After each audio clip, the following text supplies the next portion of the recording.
একটা মেয়ে মানুষকে কখনো উঁচা দরজা দিবে না। The women you are talking to, like I am not saying to disrespect women, of course not, ঠিক আছে, সো পলিটিক্যালি কারেক্ট হওয়া উচিত এখন।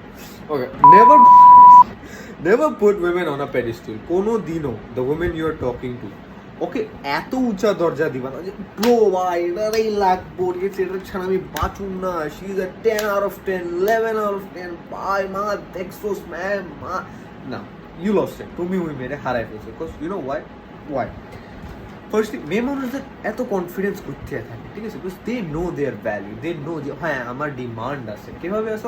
ওর ইনস্টাগ্রাম ডিএম স্টার করো, ওর রিকোয়েস্টে যাও, তুমি দেখবা 10, 15, 100টা পোলা হ্যাঁ হ্যাঁ hey hey please can I talk to you, সে লাগিয়ে রাখছে, তোর সাথে করা কথা বলছে, তোর রিকোয়েস্টে করা আমি আছে নাই। You don't know your importance, তুই জানোস না তুই ভ্যালুয়েবল, তুই জানোস না তোর ডিমান্ড কত, তোর নাই, তুই বানাস না, তুই কিছু করস না। ওই মেয়ে নিজের ভ্যালু আর নিজের ডিমান্ড জানে। কখনো ওই ছেঁচড়া চোদা, ঠিক আছে, ছাপড়ি চোদারে দেখছো যে সে আমায় পড়ায় নিয়ে গেছে, কেমনি নিয়ে গেছে জানোস? ও ওই মেয়ের ভ্যালিউ আর ডিমান্ড থাকা সত্ত্বেও ওকে ভ্যালিউ আর ডিমান্ড করে নেই। That's it. ওকে ভ্যালিউ আর ডিমান্ড করে নেন ওর সাইকিতে, ওর সাইকোলজিতে নেই।